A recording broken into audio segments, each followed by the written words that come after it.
നമസ്കാരം. ഇന്ന് ചക്കക്കുരു വെച്ചിട്ട് തന്നെ ഒരു കറി ഉണ്ടാക്കാൻ പോവുകയാണ്. വെറും ചക്കക്കുരു മാത്രം. അപ്പോൾ ചക്കക്കുരു ഇങ്ങനെ 4ആയി മുറിച്ചെടുത്തിട്ടുണ്ട്. ഇത് നമുക്ക് ചോറിന് കൂട്ടാം. ചോറിന് മാത്രമല്ല, ഇത് ചപ്പാത്തിക്കും നല്ല സ്വാദുള്ള ഒരു കറിയാണ്. അപ്പം നമുക്കിത് ആദ്യം ഒന്ന് വേവിച്ചെടുക്കണം. വേവിക്കാൻ ഇതിൽ സാധാരണ പോലെ തന്നെ ഉപ്പ്, മഞ്ഞൾപ്പൊടി ഇടണം. അതിൻ്റെ കൂടെ തന്നെ ഒരിത്തിരി ചുവന്ന മുളക് പൊടിയും കൂടി ഇട്ടിട്ട് ഇതൊന്ന് വേവിച്ചെടുക്കാം. നമുക്കിതാദ്യം ഒന്ന് വേവിച്ചെടുക്കാം. അടുപ്പത്തിട്ടിട്ടുണ്ട്. മഞ്ഞൾപ്പൊടി, പിന്നെ മുളക് പൊടി ഇത് കാശ്മീരി ചില്ലി പൗഡറാണ്. ഇപ്പോൾ ഒരാളെ എരിവിനനുസരിച്ചിട്ടിടാം. ഇനി ആവശ്യത്തിനുള്ള ഉപ്പ് ഇത്രയും ഇട്ടിട്ട് നമുക്കിതൊന്ന് വേവിച്ചെടുക്കണം. ആദ്യം നന്നായി വേവിച്ചെടുക്കണം.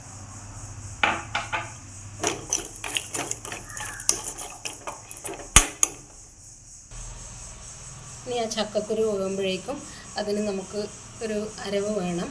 അത് തയ്യാറാക്കാം. ആദ്യം തേങ്ങ ഇടുക. തേങ്ങയും ജീരകവും അന്നിൽ അരക്കേണ്ടത്. കുറച്ച് വെളുത്തുള്ളി വേണം. കുറച്ച് വേണ്ട, ഒരു 2 അല്ലി ആയാലും മതി. വെളുത്തുള്ളി വേണം.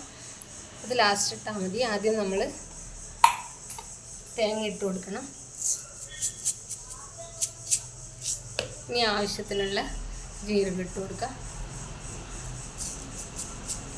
ആദ്യം നമുക്ക് ഇതൊന്ന് അരച്ചെടുക്കാം വെള്ളം ഒഴിച്ചിട്ട്. അതിന് ശേഷം വെളുത്തുള്ളി ഇട്ടാൽ മതി.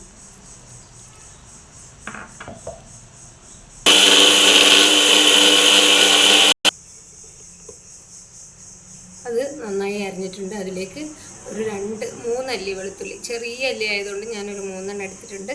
അത് നന്നായിട്ടൊന്നും അരിയൊന്നും വേണ്ട, നന്നായിട്ട് ഒന്ന് ക്രഷ് ചെയ്തെടുക്കും.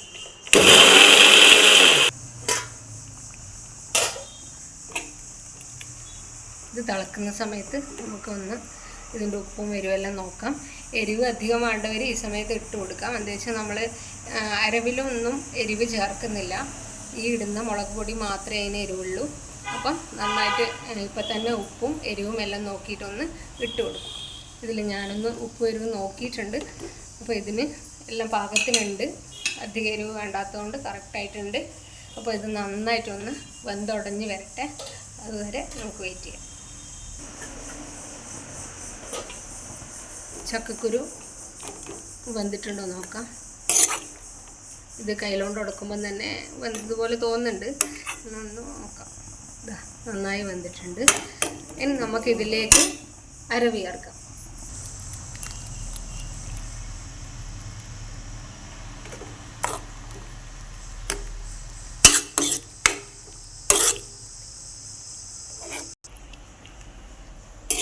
അരവ് ചേർത്തിട്ട് നന്നായി മിക്സ് ചെയ്തിട്ടുണ്ട്. ഇനി ഇതിൽ ഉപ്പൊന്ന് നോക്കാം. ഒരിത്തിരി ഉപ്പ് കുറവുണ്ട്. ഞാൻ 2 മണി ഉപ്പിട്ട് കൊടുത്തിട്ടുണ്ട്. ഇപ്പം നമുക്കിതിൽ വേണ്ടുന്ന വെള്ളം ഇപ്പം തന്നെ ഒഴിച്ചു കൊടുക്കാം. ഞാൻ ഇത്ര വെള്ളം ഇതിലാക്കുന്നുള്ളൂ. അപ്പം ഇതൊന്ന് തിളച്ച് വരട്ടെ. തിളച്ച് വരുമ്പോൾ നമുക്കതിൽ കറിവേപ്പില ഇട്ട് കൊടുക്കാം. ഇതാ നമ്മുടെ കറി നല്ലോണം തിളച്ച് വന്നിട്ടുണ്ട്. അപ്പോൾ ഇത് ഓഫ് ചെയ്തിട്ട് നമുക്ക് ഇതിലേക്ക് കറിവേപ്പില ഇട്ട് കൊടുക്കാം. ഇനി ഇതിൽ ഒരു മെയിനായിട്ടുള്ളൊരു പണിയും കൂടിയുണ്ട്. ഇതിൽ നമുക്ക് വറുത്തിടണം. അപ്പം ഇത് നമുക്ക് ഇങ്ങോട്ട് നീക്കി വെക്കാം. ഇവിടെ നമുക്ക് വറവ് റെഡിയാക്കാം. ചൂടായിട്ടുണ്ട്. നമുക്കതിലേക്ക് കടുക് വറുക്കുന്ന അത്രയല്ല, കുറച്ചധികം വെളിച്ചെണ്ണ ഒഴിച്ച് കൊടുക്കാം. കാര്യം നമുക്ക് അതിൽ തേങ്ങയും കൂടി ഒന്ന് വറുത്തെടുക്കാനുണ്ട്. അപ്പം വെളിച്ചെണ്ണ ചൂടാവുമ്പോൾ അതിലേക്ക് കടുക് ഇട്ട് കൊടുക്കാം.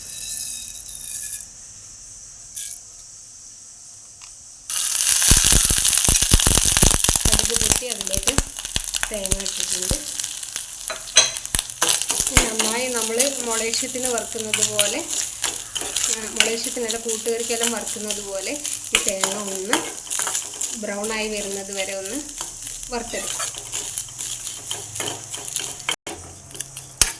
തേങ്ങ ഒരു പകുതി വറവായിട്ടുണ്ട്. ഈ പകുതി വറവാകുമ്പോൾ മാത്രമേ നമുക്ക് കറിവേപ്പിലേൻ്റെ ആവശ്യമുള്ളൂ. അല്ലെങ്കിൽ കറിവേപ്പിലേൻ്റെ ഒരു സ്വാദ് കിട്ടൂല. അപ്പോൾ ഇനി നമുക്ക് കറിവേപ്പിലയും കൂടി ഇട്ട് കൊടുക്കാം. കറിയിലും അതെ ലാസ്റ്റ് ഓഫ് ചെയ്തതിന് ശേഷം മാത്രമേ കറിവേപ്പില ഇടേണ്ട ആവശ്യമുള്ളൂ. എന്നാൽ മാത്രമേ ആ കറിവേപ്പിലേൻ്റെ നല്ലൊരു സ്വാദ് കിട്ടുള്ളൂ, നല്ല മണവും കിട്ടുള്ളൂ. ഇനിയിപ്പോൾ ഇത് നന്നായിട്ട് നമുക്ക് വറുത്തെടുക്കാം. നമുക്ക് അതൊക്കെ വറവാവുന്നതിനുള്ളിൽ ഈ പാത്രത്തിലേക്കൊന്ന് മാറ്റിയെടുക്കുന്നുണ്ട് ഞാൻ.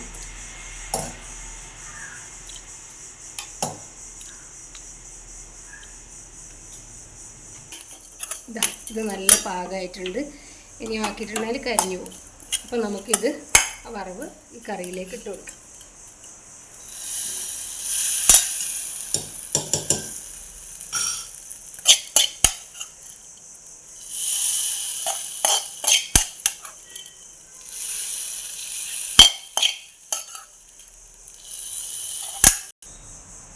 അപ്പം ഇതാണ് നമ്മളുടെ കറി ഫൈനൽ ലുക്ക്. അപ്പോൾ നമുക്കിതൊന്ന് ഇളക്കിയിട്ടൊന്ന് മിക്സ് ചെയ്യാം. നല്ല സ്വാദുള്ള ഒരു കറിയാണ് ഇത്. ചപ്പാത്തിക്ക് കൂട്ടി കഴിക്കാനും നല്ല ടേസ്റ്റ് ഉണ്ട്. ഞാനിത് ചപ്പാത്തിക്ക് കൂട്ടി കഴിച്ച് നോക്കി, നല്ല സ്വാദുണ്ട്. അപ്പോൾ ഇത് ചോറിന് മാത്രമല്ല ചപ്പാത്തിക്കും ഒരു ചക്കക്കുരു കൂട്ടാൻ വെറൈറ്റി കൂട്ടാനായിട്ട് നമുക്ക് ഉപയോഗിക്കാൻ പറ്റും. അപ്പോൾ ഇതുപോലെ ആരും ഉണ്ടാക്കിയിട്ടുണ്ടാവുമെന്ന് എനിക്കറിയില്ല. ഉണ്ടാക്കിയിട്ടില്ലാത്തവർ ഇതുപോലെ ഒന്ന് ട്രൈ ചെയ്ത് നോക്കണം. നല്ല രുചിയാണ്. ഇഷ്ടപ്പെട്ടെങ്കിൽ എല്ലാവരും ഒന്ന് എൻ്റെ ചാനൽ സബ്സ്ക്രൈബ് ചെയ്യുക, ലൈക്ക് ചെയ്യുക, കമൻറ്റ് ചെയ്യുക, ഷെയർ ചെയ്യുക. Thank you.